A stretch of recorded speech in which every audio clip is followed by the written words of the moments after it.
观众朋友大家好，欢迎收看12月2日早起新闻，我是陈志安。新闻一开始先看台北车头发生随机杀人案了后，有网友是伫咧网络顶头发布恐怖言论，检方是随掠到人，嘛交予法院来裁定羁押禁见。另外，昨伫咧高铁，嘛有旅客讲车帮顶头去用抗炸弹会爆炸，加载拢是假消息。坐高铁的旅客听到需要落车的广播，熊熊杀无踪，内底的人连咪就走了了。警方一个找。12月21下晡，高铁台南站接到通报，有人讲高铁833车次会爆炸，警方随到场处理，事件造成车帮延误差不多10分钟。本分局立即指派左营所及侦查队人员，会同高铁公司人员对833车次列车进行全车安全检查，均未发现危险物品。本分局已将报案人童女带回调查。依刑法第151条恐吓公众罪嫌加以逮捕。警方随甲涉案的姓彭的女性带转去调查，也通报台南市卫生局校长评估精神状况，信劳照刑法恐吓公众罪甲上班。不过，即马是民众对公共安全真敏感的时刻，所以还有人伫社群平台大文咧恐吓。检方认为，这大文已经严重危害到社会大众的安全。12月21日，甲相关单位拘提这涉案大文的姓张的男性。认定张姓被告涉犯刑法第151条恐吓公众及第305条恐吓危害安全等罪嫌重大，有事实足认为有勾串共犯、逃亡及反复实行恐吓犯罪之余，向法院申请羁押禁见。法院昨暝裁定伊羁押禁见，检方呼吁民众千万唔通伫咧网络也是社群媒体打文、留话，也是转传任何恐吓公众安全的言论，这免犯法，而且造成社会的惊吓，就算是作业，也要付出法律的代价。记者综合报道。今日咧案件发生了后，昨这台北马拉松的比赛是照常来举办，现场是加强改比。市长周万安嘛表示讲，未来像跨年这款大型活动，拢会照同款的规格来办理。那万不一发生这攻击事件，嘛会来发布细胞简讯来通知，嘛拍算伫咧大型的表演场所来到安全检查门来保护大众安全。万人台北马拉松礼拜二登场，因为拜五暗才发生随机杀人案，未少参赛选手讲气氛甲以前无同。伫比赛相关的22个路口，拢会当看到经历改变。但多少会有点紧张啊，但我觉得就是跑的过程，大家就还是要注意自己的安全跟周围大家的安全。其实我今天早上坐捷运来的时候有点害怕，因为其实人很多，也不知道会不会有人假扮成跑者，然后混在里面之类的。台北市长周万安透早去台北马拉松终点视察，现场派出693名警力，也爱配置红灯挂手套、机会大顶。行道的就是我们特殊的警力，我们特勤中队的，那另外11个分级，沿途的11个分级，我们总共来分工，这是大家一起合作的，这一个勤务规划。接落来也有亚旦跨年等大型活动，周万安表示也要求当人以同款的规格办理强化通报甲应对能力。我们主要是针对包括像在一些表演场馆，不管是小巨蛋、大巨蛋、北流等，那如果评估必须，那就会装设这样子安检门，包括金属探测器。那市府相关单位专门神经病案改变，针对未来那发生类似的无差别攻击事件，各位安全伫第一时间提升民众的防范意识。未来发生这样子事件，我们会透过发送细胞简讯，对于周边附近的市民朋友即刻能够得到简讯，所以也特别责成包括消防局、警察局即刻研拟。那我们希望尽快能够来集结落实。另外，北车随机杀人案发生了后，网络也出现，讲要伫跨年暝迄日，伫北投扑死100人的恐吓言论。周万安表示，目前已经查到3条有关北投恐吓事件，调查了后发现 IP 来自警化，市府会继续加强维安，针对人侪的场所提高戒备。公视新闻采访报道。今伫咧南部这边，伫咧网络顶，嘛有查到有人写讲12月25要伫咧高雄车头发动愈恐怖事件，这是引起众人惊吓。目前是有抓到一个转刊文章的这嫌犯，这问回了是以5万块来交保。好，来可以走。盐湖河调查局人员刷登去台北随机攻击事件发生了后，有网友以越南 IP 发文讲，25要伫高雄车站发动更加大事件，文章互侪人转传。检调20锁定其中一名以新办的户头号码转传文章的姓陈嫌犯，具体到案，并且继续追查原始的发文者。台湾高等检察署为避免恐怖攻击事件发生，责成全国各地检署成立应变小组。本署与辖区检调联等单位成立联系平台，以预防恐怖攻击事件发生。四人嫌犯被认定涉嫌恐吓公众罪罪嫌，审问了后以5万交保。为了强化治安，原本透早就情况的高雄站下面的空场，代替明年也为连接空场的电扶梯加装管制门。目前就是软性的管制加上我们的保全形式。那我们希望说明年度能把这个硬式管制门把它专设完成。恐吓文章引发惊吓，刑事局强调，网络发文拢有数位记录，会针对恐吓社会言论启动侦办，绝对袂原谅。也来高雄圣诞新华节这大型的活动，这2天也4个人看到巡逻的警察，警方甚至出动空袭机对上空来掌握人流数量甲现场的状况。警察局、经发局以及捷运局等相关市府单位有成立联合指挥平台，我们会全面做人流、车流的监控，并机动来做警力的部署，还有调派。还是会注意一下，如果说有一些比较不一样，可能有一些什么人群有在奔跑什么，还是要小心一点。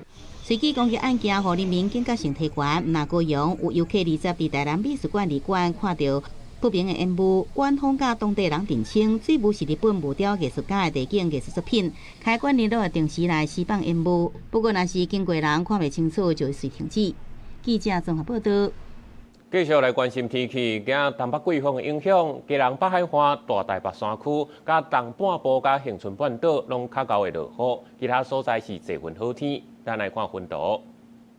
今仔各地早暗拢有较凉冷，敢若明仔载一天的好天。这拜三随个要翻冷，各地拢有可能会落雨。这拜五中部以北低温可能降到剩15度尔尔。3000公尺以上的高山也有机会落雪。这天气是黏伊烧、黏伊寒，嘛提醒观众朋友都要注意天气的变化。继续来关心台北的攻击事件，这台大病院医生老爸甲查某囝2个人是拄好经过现场，第一时间就斗救人。这台北市长周万安嘛亲身去到病院当面来说谢。另外一个头一个勇敢去主动不幸来牺牲的医生是，这市府嘛表示讲会发1100万的抚恤金，伫咧车站内底采纪念牌嘛争取一中烈士。好，我就是要很谢谢你当下。就是我选择中心的时候，又给我加强信心。心肝充满满满的感谢，更有时心向救命医师表达敬意。台北市长周万安伫下晡来到台大病院，当面向2位台大医师来致谢。因为台北捷运进前发生随机攻击事件，伤者黄小姐就是由台大病院医师颜瑞生、颜君荣父女第一时间来抢救，才保掉这性命。受伤的民众他可能也很慌乱，也不太了解说自己到底伤害的情况有多厉害。那当然这个时候有医师帮他做评估，让他知道说对你的情况是稳定的。因为事发当时，伫台北捷运见义勇为的信义民众，台北市府讲保险理赔甲市府提供的补助金总计是1100万块。也伫台北捷运设立纪念牌，也向中央争取保养令立中烈士祭拜。应该珍惜当下的每一天，也希望这样的事情不要再发生了。为了悼念这摆攻击事件不幸的罹难者，台北捷运调工地事发地点设伫悼念关怀专区，后面将有一个表达哀悼、情绪安抚的公共空间。但天也宣布，台北车站大厅的圣诞树关顶3天，为失去的性命默哀。卫福部宣布会针对这事件提供每人3摆免费心理咨询服务，预计实施到明年2026年底，而且无限年龄、종款认定。因台北市卫生局也已经启动24小时安心专线，来提供民众及时的心理支持。目前是有4位民众进线。一直持续的看到这个相关的影片，有一点心悸、紧张、不安的一些状况。另外，伫法律的层面，台北市社会局甲法务局合作，针对受害者由社工介律师，会以一案一个律师的形式，来提供一个免费法律的咨询甲保险给付的协助。记者综合报道。讲到这个事件的嫌犯，这警方是表示讲，这个嫌犯张文除了家己来做汽油弹，嘛对去年的4月就开始咧买这装备，也要规箱的烟雾弹，要真详细犯案计划。到底伊的钱是对倒位来，会阁继续来追查。环下台北市随机杀人案件嫌犯张文19拖装这个烟雾弹的小行李箱，伫捷运台北车站开始一路来掀烟雾弹，压倒害人。警方调查发现，伊对去年4月开始，先是用其他名称上网买战术手套、防弹的面罩，今年1月也开48000块买一箱24粒的烟雾弹。他是跟平台，在私讯当中有讲到，它是生存游戏要使用的烟雾弹，这烟雾弹来自中国制造。警方发现嫌犯张文家己制造汽油弹超过24粒，就连犯案现场使用的工具，亲像酒精、赖打这工具，也拢是对网络买来。也来伊的刀也有金钱，警方也伫调查。后来警方除了调查湘北的生存游戏店，也发现这个嫌犯有作案的计划。他有做一些初步的规划，有颜色的区分，但是我们没有看到什么你刚才讲的其他的代号。不过，分析张文犯案天数，先是放火，结果到台北车站，最后到中山站，犯案时间长，过程中监视器是毋是有失效，也是发挥落实监管机制，加速检讨重点。万一某一组它的画面有异常的时候，那另外还有3组可以交叉的来。等于说比对这些画面，整个这个画面都有完整的一个截取。影像的部分，为什么可能监看是不是没有落实的监看，侦测烟雾的设备没有落实的发报？那这些东西当然都可以通盘的前导。那当然在未来演练的时候，当然是要放在里面，当作是一个案例教育。学者建议，未来像是警分局甲捷运警察队，可能需要做联合昆布配置规划。另外，对着监视器嘛要太过换新，监管机制也要到阵来通盘检讨，将法度避免相关的事件再再发生。记者综合报道。来看今日早报重点，先来看《中国时报》。全台湾134万台机车也未去投保这强制责任险，上当会罚到3000块。那超过的这6个月拢无保，就会注销车牌。过来是《自由时报》，每年元旦真济当照3点控政策加入少年型的失智症，也未满50岁失去生活自理加功能者就申请的资格。最后是《联合报》，知影提案单核赖清德总统，你看伊按算拜2要摆案，上紧拜5这议会就提出单核草案，请赖总统亲身来到立法院来说明。继续来看宪法诉讼法这修正案，叫宪法庭裁定违宪。国民党团表示，会伫咧立法院提案来谴责，嘛要告这5位大法官滥权。这总统赖清德是搁再发声，讲无共政党虽然是互相竞争的关系，但是为着国家也是爱团结。宪法法庭19宣判宪诉法修正案违宪失效，引发各界议论。中华民国宪法学会发声明指出，最先判决的5位大法官引用释字601号，加固着参与评议的大法官对现有的总额内底扣除，已经超越宪诉法明定的庭事正当性界线，恐惊损及宪法裁判正当性甲社会信赖，更加可能形成宪法恶例。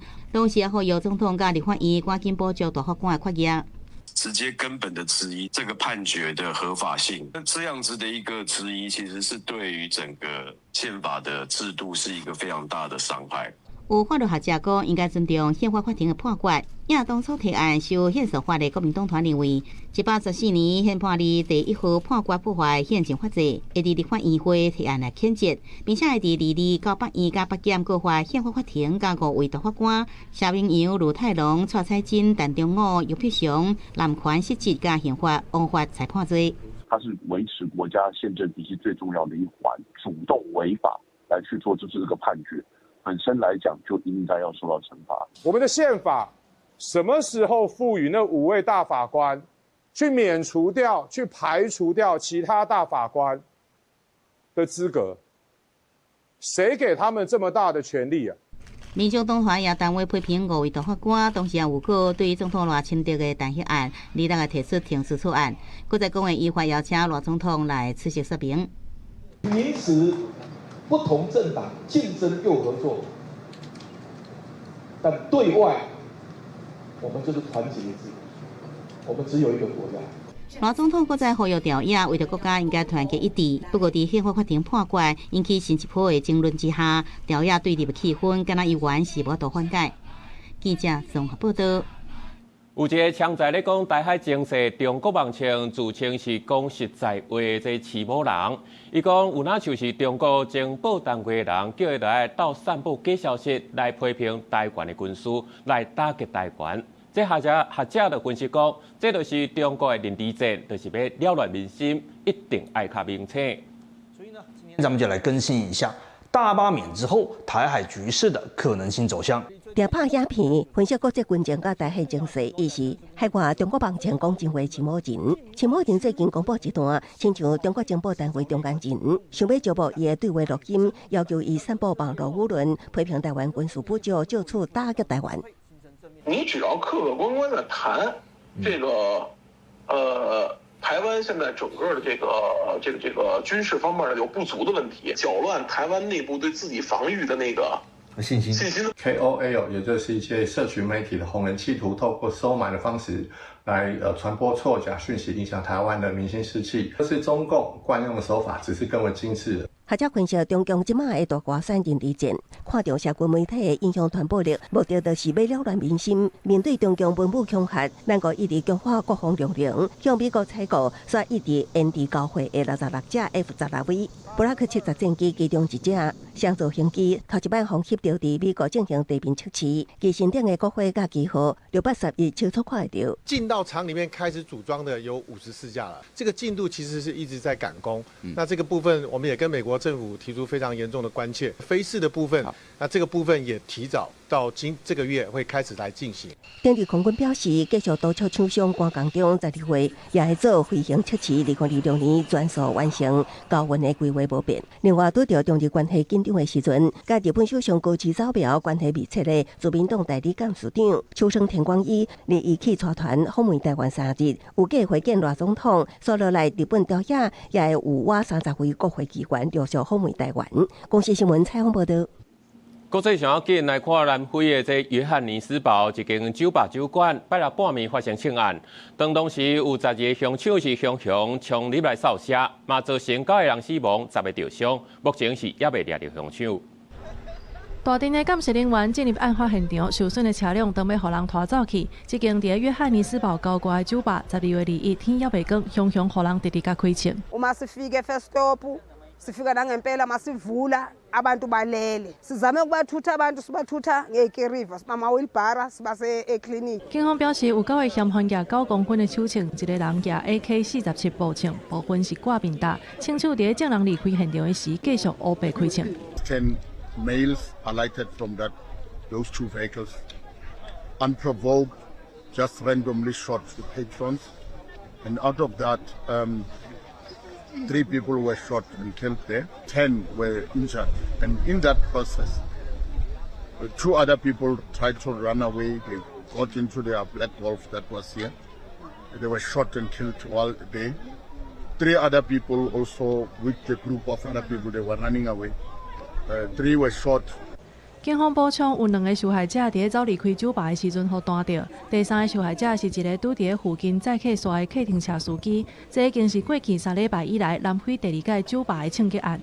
南非是全世界谋杀率上悬的国家之一。官方表示，警方资源无够，人力无够集中，呼吁军方介入保护居民。根据警方的数据，今年4月到9月，平均每天有63个人被杀死，原因一般拢是冤家、抢劫甲殴打暴力。这个案件犯案动机不明，目前已经开始抓人。记者综合报道。美国总统川普针对委内瑞拉受到制裁油船实施封锁令，美军随搁伫咧拜五伫咧国际海峡搁再扣到一只油船。这外界是暗算讲美国行动会互委内瑞拉原油出口的大量减少，国际油价是恐惊搁再加悬。美国国土安全部长诺姆证实，美国海岸防卫队伫国防部协助之下，拦截捌停靠委内瑞拉的墨西哥油轮设计号，也发布一段美军直升机将真悬空降上船的影片。北京怀疑这只油轮是委内瑞拉的影船队用改造船机运送受制裁原油，金流是方用来帮助索贿、毒品、恐怖主义。这已经是美国无到2礼拜来第2摆伫委内瑞拉4颗位出手。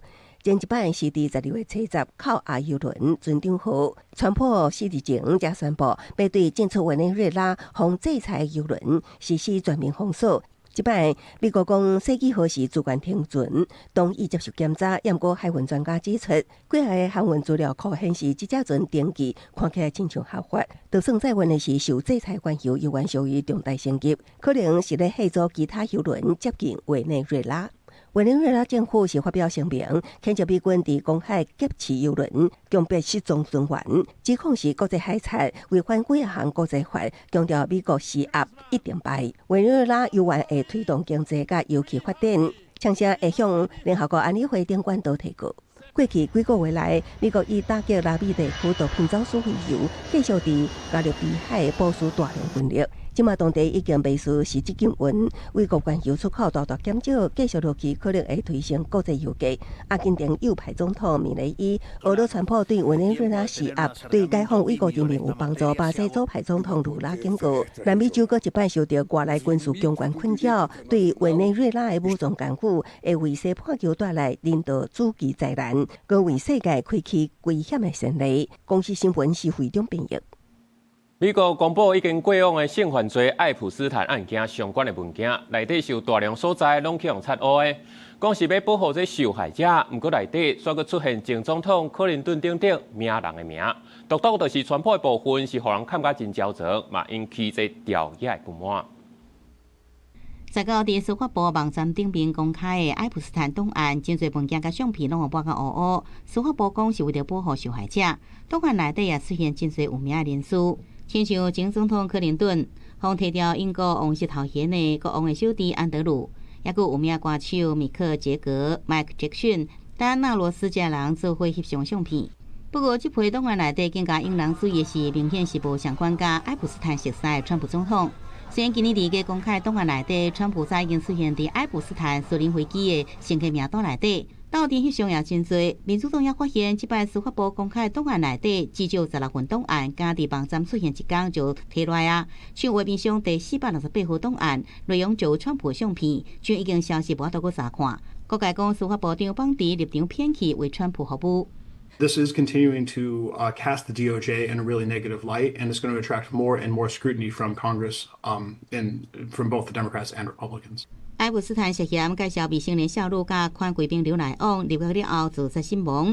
川普伫竞选本届总统时期，把甲这本人讲做是阴谋论，一直讲当选了后会甲相关爱普斯坦人客名单，也有调查文件全部拢公开。不过当选了后，却是改变想要封存档案，动摇基本盘，明明是真不满。部分共党议员也看袂落去，甚至介意划清界线。最后，国会两党压倒性通过法案，强制全面来公开。不过，即阵得到的却是残缺不全的资料，相关的效应可能继续影响到明年期中的选举。这有关共和党国会想法度继续影响统治权。This story is just going to continue to drag on, and what we're going to continue to see, is more and more congressional Republicans separating themselves from Trump. 司法部长今仔经由社群表示，相片这材料会继续根据法律进行审查甲查起来，只要受害者是真不满。有人讲找无家己当年报案所讲的，也有人怀疑这款是伫保护幸存者，也是正应的人士。今年勇敢写册来讲出家己的错误了后，自杀的受害者齐福瑞家属讲司法部政治操弄，要求爱完全透明公开。公司新闻是会长编译。咱来看今年度选美比赛出来，芬兰小姐讲，因为顶个月伫咧网络顶有铺一张用镜头去吊目睭尾的相片，讲是咧甲中国人食饭，引起歧视的证据。这部主办单位嘛认为讲，伊已经违反着这选美价值的决定，嘛决定甲这伊芬兰小姐的头衔甲伊提掉。芬兰小姐扎胡斯今年9月得到血管的时，欢喜甲目屎干目钱，不过伊却因为一个动作，互真无简单得到血管乌有去啊。问题就出自顶个月，伊伫社群平台抛出这张用手指抠目尾的相片，文字说明写甲中国人食饭。抠目尾的动作自来访认为有歧视亚洲人的意思。进前瑞士精表品牌 Swatch 推出无一字抠目尾的广告，就互抗议辱华随落价。2021迪奥这帮美美感的点点作品，嘛捌惹到真侪中国民众。这回芬兰小姐类似的举动，虽引发中日韩等国民众的不满，甚至呛声要得罪芬兰航空选美主办单位，终期尾以违反选美价值为由，撤销伊的血管头衔。查夫斯母的辩解，伊迄阵的动作是因为食饭饱头咧痛，咧软捏边边的时阵去揪着目尾。相片的文字是朋友加的，毋是伊的本意，知影引起真大的反弹后，伊赶紧回息咧。其实查夫斯的老爸来自东欧科西亚，老母是芬兰人，伊嘛歹披露家己遭遇歧视的经历，哪会阁有即种行为，是互外界杀无掌。毋过，伫查夫斯失去血管后，煞有2位芬兰右派国会议员嘛，甲揪目尾的相片抛去网络，表示相挺。即个风波持续烧起到政界，芬兰总理奥尼普嘛看袂落去。16号伫一场欧盟会议接受访问的时，表示揪目尾的动作空坎佮白痴，已经伤害芬兰的国家形象。公司新闻曾慧敏编译。今日国际上也有啥物大代志？做伙来看世界。墨西哥国际机场传出讲有一个机师拒绝起飞，佮家己锁伫咧驾驶舱内底，讲是为着要抗议在公司欠伊5个月薪水，有数十个旅客行程受到影响。省立大学有开一个专门予军官来上的网络课程，在期末线顶考试，却发现讲有18个学生出现异常的记录，最后是判定讲这全体成绩拢总无效，该交作业来拍分数。但是邮政宣布，对这12月30日开始，无要阁受理假批甲受批服务，这嘛是耽误超过400年的官方批审服务正式来宣告结束。继续来关心台北随机杀人的事件，大家就开始咧讨论讲这社会安全网的问题。卫生部长赵宗良是讲，不幸事件背后真正的原因是爱搁爱理清，会重新来检讨，改善咱的社会安全网，卖调整相关的政策。为要加强社会安全防护网，行政院18日宣布，为明年115年起5年来会投资大约819亿，将新手父母、独居老人、近贫人口等纳入前端初级服务对象。想要到过当天，台北济运道发生随机攻击事件，有专家表示，嫌犯刘文最近2年无就医记录，也无甲家庭联络，有孤狼人格特质。政府需要建立多元通报网络，才会当接住这阵社会病源族群。网络霸凌的部分啦，或者是在网络上面有一些性别的部分啦，哈，那是不是达到这个需要做心理处理的部分，也会特别的加强。回顾台湾最近几年发生几件随机杀人案件，你看14年第一案是台湾头一件济云随机杀人案，隔当年陆续发生北投女童挂后案、内王女童挂后案，今年台中济云案件特别选伫第一案10周年迄日，随机扑上乘客顶立伫台北济云犯案的刘文，根据警方调查发现，真可能是学地制作案，才会伫北车随机杀人。时代力量党主席也是女童挂后案母亲王婉如，是伫面前发文，呼吁政府爱找出凶手犯案的动机。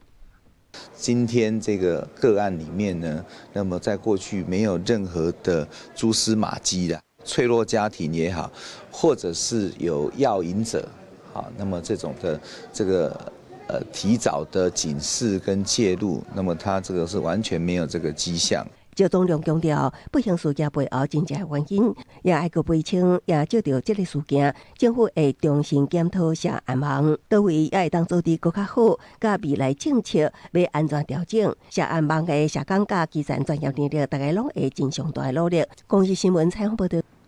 今日咧，即届攻击事件了后，那雄雄拄到即款情形，咱第一时间要安怎来保护家己？有专家讲，先爱离开现场是第一要紧的。因这歹徒若是搁直直过来，再来考虑出手来还击。那包包里面如果有水壶，这是第一优先，然后接下来还有雨伞。雨伞，还有一个硬的东西就是钥匙。面对歹徒加武器攻击，大部分民众手中拢无武器，自保真做关键。防身术专家点出，首要任务应该是远离歹徒，安怎利用死可回物品进一步逃走是重点。兵器是1寸长1寸强，有长的，然后是硬的东西，就是最好的东西。那如果真的不行，如果是小的东西，比如说水壶短的，我就是直接拿来丢。专家提供3个方法，首先是找出死可为较长的物件，像灯椅灭火器，甚至灯雨伞协助对方。所以若无扭开距离，搁以水管手机等随身物品弹出去。最后，若歹徒挖紧，会当摕锁匙顶接的物件攻击对方的焦点。有网友是笑，高铁伊主要是用念毛大念着，紧急状况会当摕来做盾牌自保。对此高铁证实，列车伊主要紧急时会当跳落来作为防卫用区，列车人员拢有接受训练，会当协助民众。另外，也有台北市机关提出，市府面对重大治安事件，爱及时使用细胞感性警示思考的民众，消防局将会建议。对于细胞检讯的部分，我们刚刚在会中也有讨论，我们就会确定朝这个方向来规划，也就是未来发生这样子事件，我们会透过发送细胞简讯，对于周边附近的市民朋友即刻能够得到简讯，来提高相关的防范意识。不过，学者也提醒，台湾治安长期互看作是相对安全。那典型的孤狼式随机攻击，有高度袂当有切性甲突发性，民众也爱提高自觉意识，加注意思考的状况，降低意外风险。公视新闻采访报道。继续来看台中的西屯，有一搭过路人咧行的斑马线，设计做英文的“你”的字形，来分两段过车路。原底是要让坐伙人甲行动不便的人会当安全慢慢啊过车路，不过所定调机车违规要对中甲两过，这款行为毋但是危险，佫要食1800块的罚单。骑车来到路中停等，发现对向无车随行出去。不过详细一来看，这毋是台山区，而是行人过路线中间的庇护岛。代志发生第20暗时10点外，地点伫台中市西屯区市政87路顶面。违规的人是有样看样，机车是一台刷一台一直骑出去。看到民众感觉危险，将影片翕落来，放伫网络引发议论。我有看到，因为我当初我自己在过那个行人斑马线的时候，有机车就这样过去，我自己有经历过啊，所以我觉得那个是不恰当，因为这个是机车没办法走的，所以他跟行人这样子一起过去是蛮危险。我觉得这样有点危险。怎么说？就是因为这样穿过去，可能行人也没办法注意到，因为而且路很小，那中间蛮小的。实际上来到现场看，行人过路线伫市政87路甲惠中离街口，设计予过路人“李”字形两段式经过段路，中间庇护都有以铁栏杆明显分隔。当地我两间有名百货公司甲台中市政府，虽讲假日人真多，招民众捌过大路时，对着机车伫边仔抢路，真危险。警警方决定来开罚。驾驶于行人穿越道行驶机车，将依《道路交通管理处罚条例》第45条，处行为人600元以上1800元以下罚款。民众切勿因贪图一时方便而违规。警方讲，骑车骑伫行人过路线已经违反《道路交通管理处罚条例》，应处行为人6000到1800块以下罚款。呼吁民众毋当因为贪一时的方便来违规。记者综合报道。在咧上大条来看，都市这汽机车是来来去去，噪音的问题嘛，严重影响到民众的生活。台中就决定伫咧北屯、西屯甲太平区，要到200多台这噪音的监测器来列违规，希望会当改善这款问题。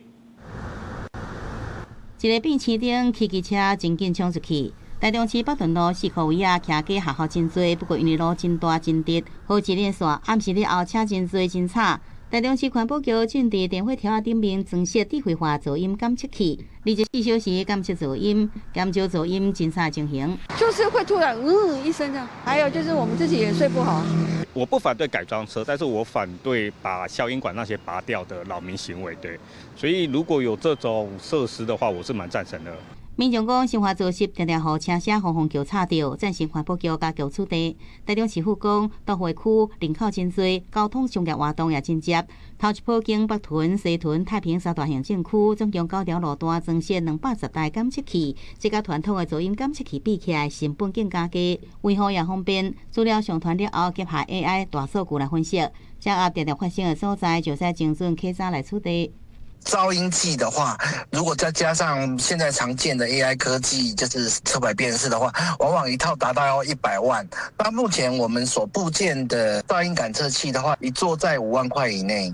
环保局讲，包含太平区上顺路、汉溪西路、中山路、北屯区北屯路、崇德路、甲西屯区文心路、市政路、樱花路，这拢纳入规工的监测范围。那信号良好，未来扩大来设置。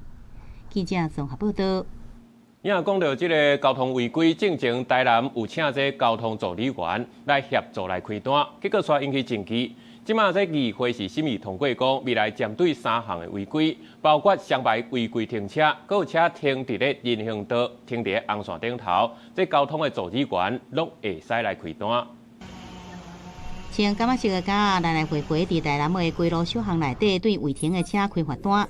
台南市车的交通助理员主要就是协助警方警力无够时的巡捕。也若进前2个月开出8000外张罚单，部分议员讲造成民怨，欺负性暂停开单，重新来检讨执法的规范。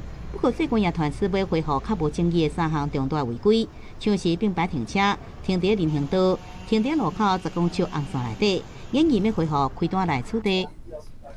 因应市民期待，并回应外界关切，现阶段已检讨调整违停稽查项目，聚焦并排停车、路口及人行道违停等3项高风险违规，并于重点路段执行。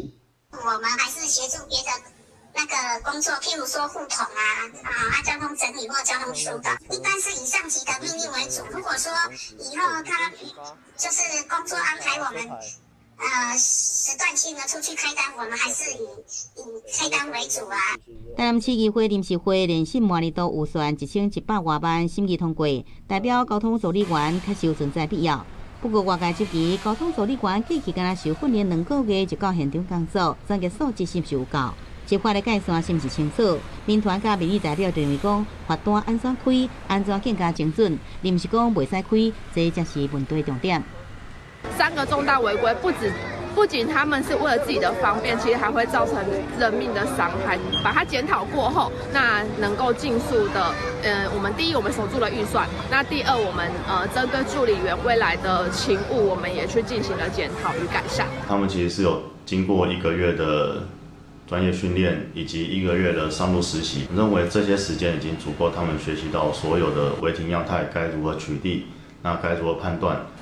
警方讲，伊有配伫交通助理员的市区6个警分局辖区，8个到9个死伤事故是3229件，比去年同期减少61件，降幅是1.9%，也看得出初步成效。就由6个分局先来调查辖区内底较发生违停，而且较造成交通事故路段的这个所在，完成正面的表列。报车有市长并且向议会说明了后，才执行。也像是公车站牌前后10公尺。拍下水头，是可为违规停车才太样。未来也来讨论是不是要来恢复开单处理。记者综合报道。台东的警方乡公所最近是甲嘉南川白馆的马里福乐部落签一份文化资产管理合作的备忘录，要让部落主导家己的文化事务，嘛做文化资产真正主人。伫部落老大人集合了后，金峰乡长甲马里福利部落主席宣布文化资产管理合作备忘录，双方并且签署交换文件。金峰乡公所讲，这项签署的意义是确认部落为文化资产的主体，可能也是全国头一个以部落为单位进行文化治理的协议。未来在文化事务上面，不会是由公所来主导，而是由部落自己很清楚来推动自己的各样的文化事务。马里福利部落是金峰乡嘉南村8大部落之一，伫嘉南村东边的山区，部落传统领袖有温泉地热、特别的部落甲家户合作的社会文化，即摆完成甲乡公所的文化资产合作共管的模式，就令认为部落权利甲义务更加重大咯。部落的文化，还有部落的一些智慧，能够让从我们的小孩子一直到中年到老年的一个文化传承。金峰乡公所讲，这项签署也是当地推动部落文化自治计划重大项目，未来也要甲29个部落完成签署，落实让部落真正成为文化资产的拥有者。记者综合报道。中华的台语作家康源出版新的诗集，叫做《福尔摩沙海牛》，用牛骨力做来个关于拍拼的性，来比如咱台湾人用42首的台语诗，又有画图，佮有录音，甲台湾这块土地人文甲历史隆重记录落来。八年喙齿未刮透，红菜根因砍掉。用台语诗描写台湾，也新明定定会看到宝贝仔，嘛用诗作纪念大河林恒泰这台湾文坛前辈。作家康源出版新诗集《福尔摩赛海牛》，用海牛来比喻台湾人庆祝打拼的精神，嘛用42首台语诗记录台湾文艺界高人各地头的历史文化地景。1932年迄阵无成功嘛，台语会发展这几年代志嘛，因为文学的物件才会当记伫人的头脑内底吼。咱希望讲会当透过文学的诗，来甲咱台湾所有物件甲写落。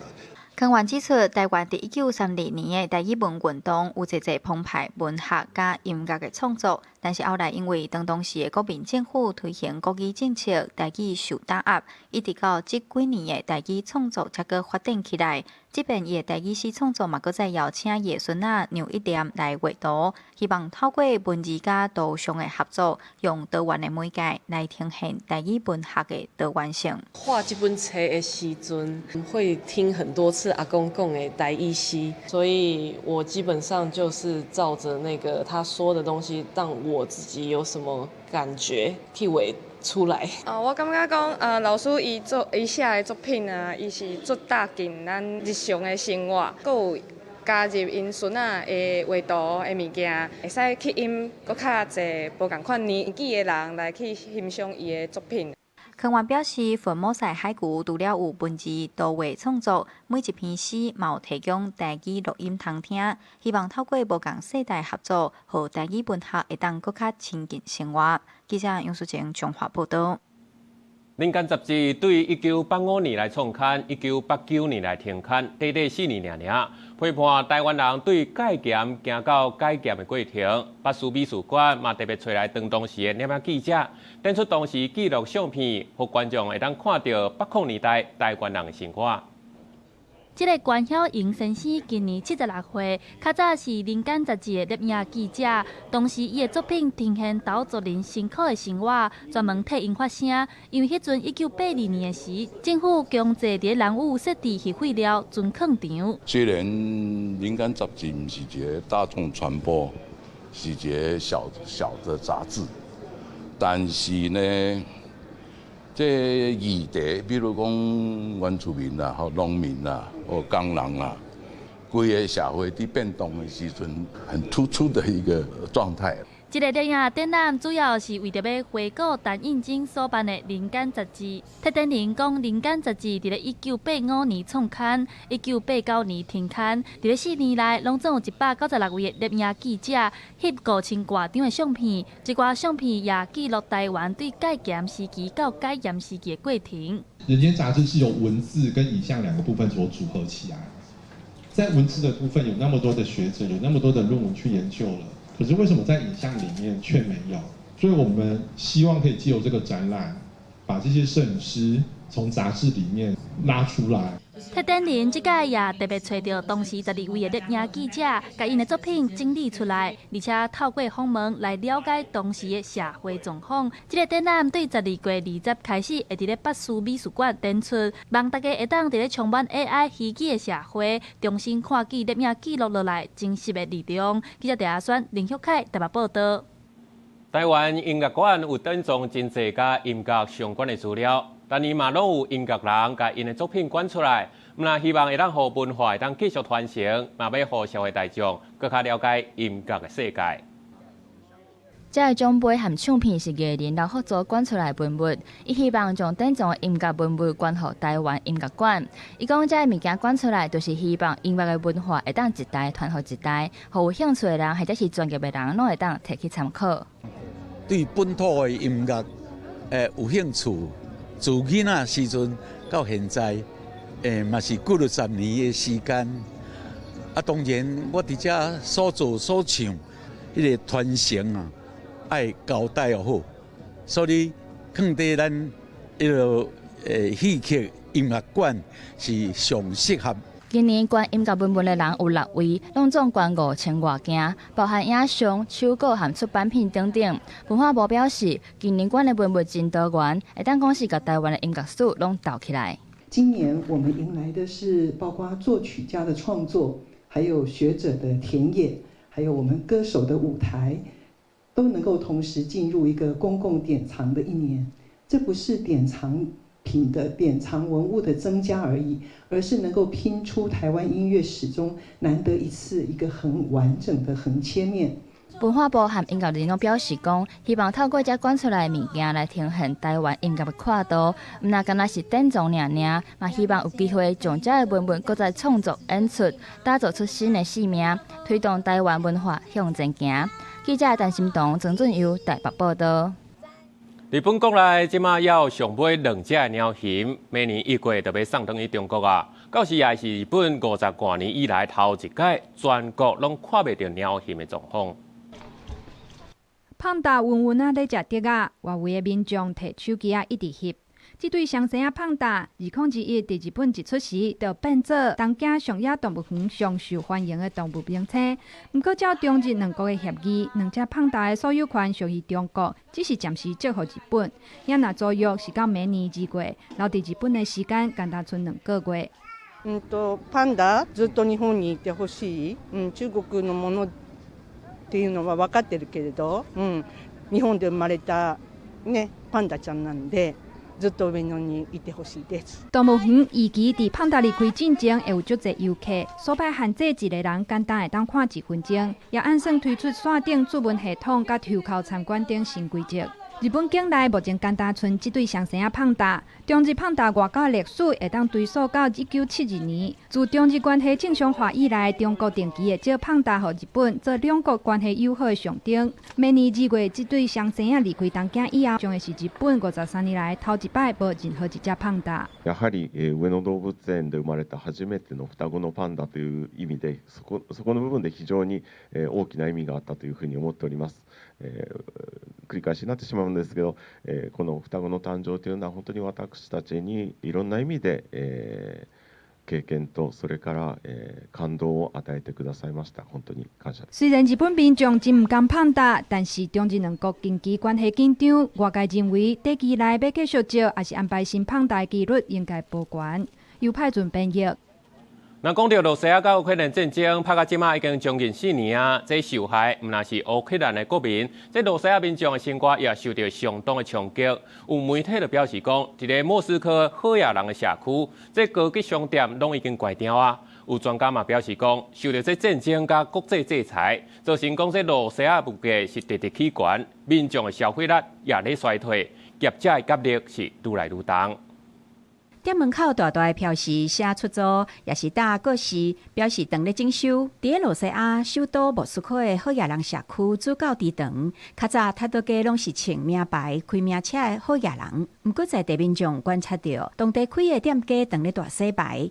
根據統計，今年佇這個社區就有16間高級餐廳關門，背後閣再開的攏是消費較低的連鎖咖啡廳。Сначала у нас открывались здесь рестораны для супер какой-то элитной публики. Теперь эти рестораны закрываются, появляются какие-то, не знаю, полуфриковые. Очень сильно взлетело, и поэтому вы видите, сколько ресторанов сейчас ушло. 經濟顧問公司分析，戰爭地區國內通貨膨脹和成本壓懸，業者感覺壓力較大。Также есть глобальные экономические факторы, например, высокая стоимость заемного финансирования, высокая ключевая ставка. Затраты на персонал растут. И также, в принципе, общая платежеспособность населения, и в том числе того населения, которое приходит на патриаршие. 英國媒體經濟學人指出，雖然羅西亞透過出口石油甲戰爭的支出，和經濟成長率保持喺一定的水準，但是伫咧石油收入減少、債務增加以及欠缺國外投資的情形下，看來一切正常的羅西亞經濟其實是用要倒去啊。公司新聞由派準編譯。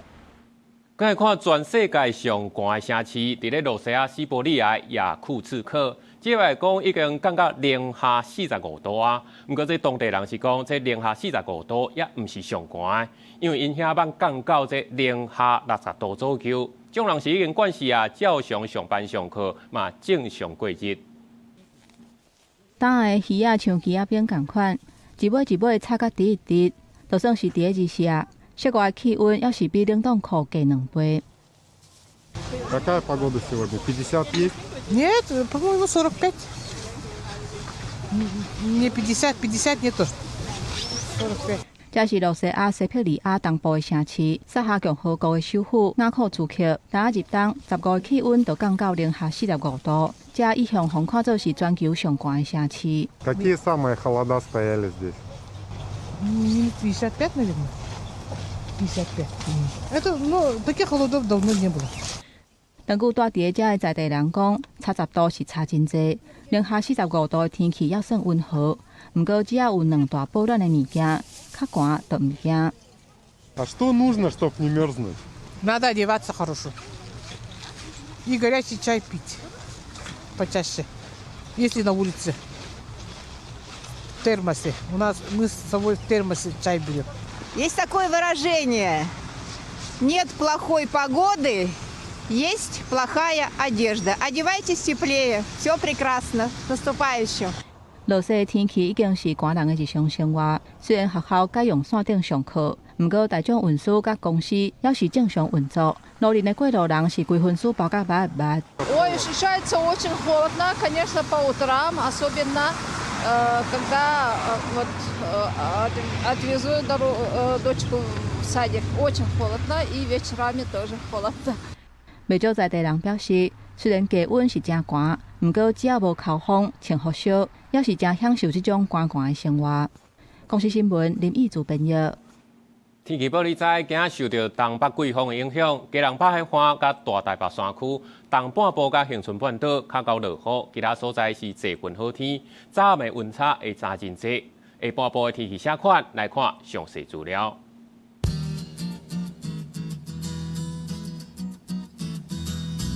北部地区17度到22度，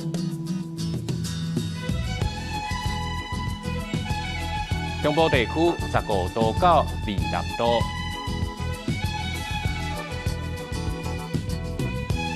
南部地区15度到27度，东部地区17度到25度。高岛地区12度到21度，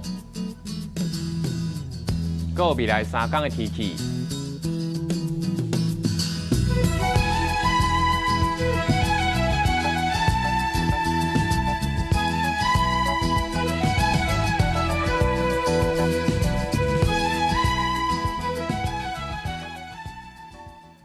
感谢你收看今日早起新闻，我是陈志干，咱明仔载同一时间再会。